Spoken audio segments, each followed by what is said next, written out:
Bienvenue sur Classique en lecture. Jean le Chanceux par Jacob et William Grimm. Lu par Ezoa. Jean avait servi son maître 7 ans. Il lui dit: Monsieur, mon temps est fini. Je voudrais retourner chez ma mère. Payez-moi mes gages, s'il vous plaît. Son maître lui répondit: Tu m'as bien et loyalement servi. La récompense sera bonne. Et il lui donna un lingot d'or, gros comme la tête de Jean. Jean tira son mouchoir de sa poche, enveloppa le lingot, et, le portant sur son épaule au bout d'un bâton, il se mit en route pour aller chez ses parents. Comme il marchait ainsi, toujours un pied devant l'autre, il vit un cavalier qui trottait gaillardement sur un cheval vigoureux. Ah, se dit Jean tout haut à lui-même, quelle belle chose que d'aller à cheval. On est assis comme sur une chaise, on ne bute pas contre les cailloux du chemin, on épargne ses souliers, et on avance Dieu sait combien.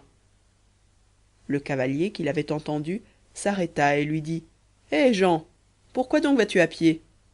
Il le faut bien, répondit-il. Je porte à mes parents ce gros lingot. Il est vrai que c'est de l'or, mais il n'en pèse pas moins sur les épaules. Si tu veux, dit le cavalier, nous changerons. Je te donnerai mon cheval et tu me donneras ton lingot. De tout mon cœur, répliqua Jean. Mais vous en aurez votre charge, je vous en avertis. Le cavalier descendit, et après avoir pris l'or, il aida Jean à monter et lui mit la bride à la main en disant: Maintenant, quand tu voudras aller vite, tu n'as qu'à faire claquer la langue et à dire hop hop. Jean était dans la joie de son âme quand il se vit à cheval. Au bout d'un instant, l'envie lui prit d'aller plus vite, et il se mit à claquer la langue et à crier hop hop. Aussitôt le cheval partit au galop, et Jean, pris au dépourvu, fut jeté par terre dans un fossé sur le bord de la route.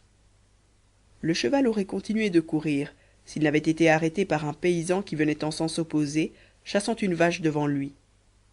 Jean, de fort mauvaise humeur, se ramassa comme il put et dit au paysan: C'est un triste passe-temps que d'aller à cheval, surtout quand on a affaire à une mauvaise bête comme celle-ci qui vous jette par terre au risque de vous rompre le cou.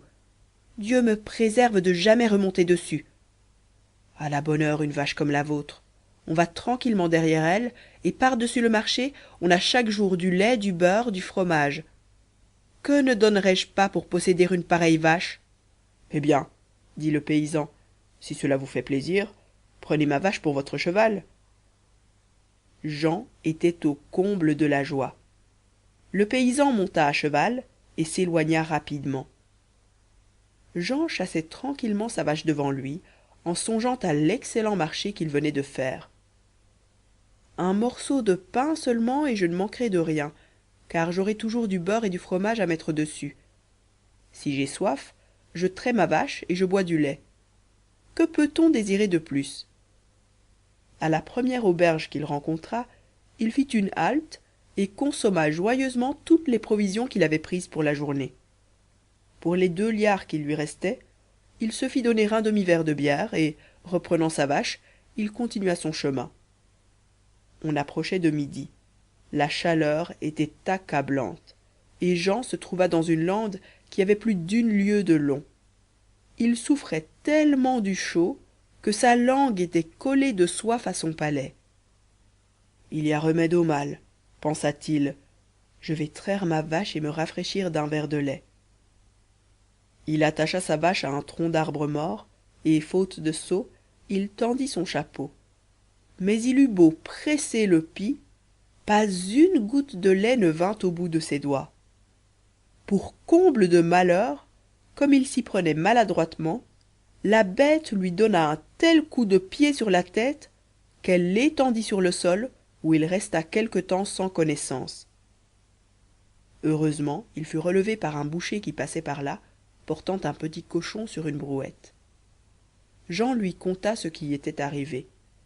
Le boucher lui fit boire un coup en lui disant: Buvez cela pour vous réconforter. Cette vache ne vous donnera jamais de lait. C'est une vieille bête qui n'est plus bonne que pour le travail ou l'abattoir. Jean s'arrachait les cheveux de désespoir. Qui s'en serait avisé? S'écria-t-il. Sans doute cela fera de la viande pour celui qui l'abattra, mais pour moi j'estime peu la viande de vache, elle n'a pas de goût. À la bonne heure, un petit cochon comme le vôtre, voilà qui est bon, sans compter le boudin. Écoutez, Jean, lui dit le boucher, pour vous faire plaisir, je veux bien troquer mon cochon contre votre vache. Que Dieu vous récompense de votre bonne amitié pour moi, répondit Jean. Et il livra sa vache au boucher. Celui-ci, posant son cochon à terre, remit entre les mains de Jean la corde qui l'attachait. Jean continuait son chemin en songeant combien il avait de chance. Trouvait-il une difficulté, elle était aussitôt aplanie. Sur ces entrefaites, il rencontra un garçon qui portait sur le bras une belle oie blanche. Ils se souhaitèrent le bonjour, et Jean commença à raconter ses chances et les heureux échanges qu'il avait faits. De son côté, le garçon raconta qu'il portait une oie pour un repas de baptême. Voyez, disait-il en la prenant par les ailes, voyez quelle lourdeur. Il est vrai qu'on l'empâte depuis 2 mois. Celui qui mordra dans ce rôti-là verra la graisse lui couler des 2 côtés de la bouche. Oui, dit Jean la soulevant de la main, elle a son poids, mais mon cochon a son mérite aussi. Alors le garçon se mit à secouer la tête en regardant de tous côtés avec précaution. Écoutez, dit-il, l'affaire de votre cochon pourrait bien n'être pas claire. Dans le village où j'ai passé tout à l'heure, on vient justement d'en voler un dans l'étable du maire. J'ai bien peur que ce ne soit celui que vous emmenez. On a envoyé des gens battre le pays. Ce serait pour vous une vilaine aventure s'il vous rattrapait avec la bête. Le moins qui pourrait vous en arriver serait d'être jeté dans un cul de basse-fosse. Hélas, mon Dieu, répondit le pauvre Jean, qui commençait à mourir de peur. Ayez pitié de moi. Il n'y a qu'une chose à faire. Prenez mon cochon et donnez-moi votre oie.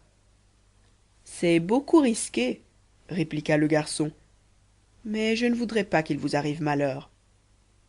Et prenant la corde, il emmena le cochon par un chemin de traverse, pendant que l'honnête Jean, dégagé d'inquiétude, s'en allait avec son oie sous le bras et se disait « En y réfléchissant bien, j'ai encore gagné à cet échange. J'aurai d'abord un bon rôti, puis me voilà pourvu de graisse d'oie pour 3 mois au moins. Enfin, avec les belles plumes blanches de l'oiseau, je me ferai un oreiller sur lequel je dormirai bien sans qu'on me berce. Quelle joie pour ma mère !» En passant par le dernier village avant d'arriver chez lui, il vit un rémouleur qui faisait tourner sa meule en chantant « Je suis rémouleur sans pareil, tourne ma roue au beau soleil. » Jean s'arrêta à le regarder et finit par lui dire « Vous êtes joyeux à ce que je vois. Il paraît que le repassage va bien ?»« Oui, répondit le rémouleur, c'est un métier d'or. Un bon rémouleur est un homme qui a toujours de l'argent dans sa poche. Mais où avez-vous acheté cette belle oie ? » « Je ne l'ai pas achetée, je l'ai eue pour mon cochon. » « Et le cochon ? » « Je l'ai eu pour ma vache. » « Et la vache ? » « Pour mon cheval. » « Et le cheval ? » « Pour un lingot d'or gros comme ma tête. » « Et le lingot ? » « C'étaient mes gages pour 7 ans de service. »« Je vois, dit le rémouleur, que vous avez toujours su vous tirer d'affaire. Maintenant, il ne vous reste plus qu'à trouver un moyen d'avoir toujours la bourse pleine et votre bonheur est fait. »« Mais comment faire ? » demanda Jean. « Il faut vous faire rémouleur comme moi.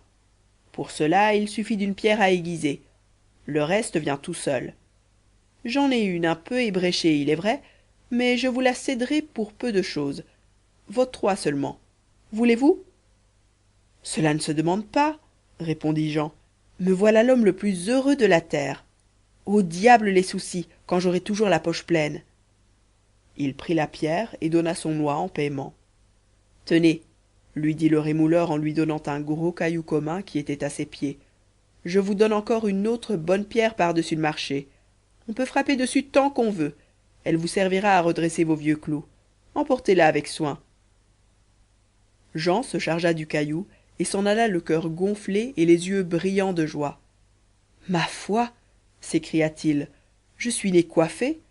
Tout ce que je désire m'arrive, ni plus ni moins que si j'étais venu au monde un dimanche. » Cependant, comme il était sur ses jambes depuis la pointe du jour, il commençait à sentir la fatigue. La faim aussi le tourmentait, car, dans sa joie d'avoir une vache, il avait consommé toutes ses provisions d'un seul coup. Il n'avançait plus qu'avec peine et s'arrêtait à chaque pas. La pierre et le caillou lui pesaient horriblement. Il ne put s'empêcher de songer qu'il serait bien heureux de n'avoir rien apporté du tout. Il se traîna jusqu'à une source voisine pour se reposer et se rafraîchir en buvant un coup. Et, pour ne pas se blesser avec les pierres en s'asseyant, il les posa près de lui sur le bord de l'eau. Puis, se mettant à plat ventre, il s'avança pour boire, mais sans le vouloir, il poussa les pierres et elles tombèrent au fond. En les voyant disparaître sous ses yeux, il sauta de joie, et les larmes aux yeux, il remercia Dieu qui lui avait fait la grâce de le décharger de ce fait incommode sans qu'il eût rien à se reprocher. « Il n'y a pas sous le soleil, s'écria-t-il, un homme plus chanceux que moi. » Et délivré de tout fardeau, le cœur léger comme les jambes, il continua son chemin jusqu'à la maison de sa mère. Merci d'avoir écouté Jean le Chanceux sur Classique en lecture. Si cette vidéo vous a plu, vous pouvez la partager. N'hésitez pas à liker, vous abonner et activer la cloche des notifications pour être prévenu lorsque je sors une nouvelle vidéo de lecture. À très vite sur Classique en lecture.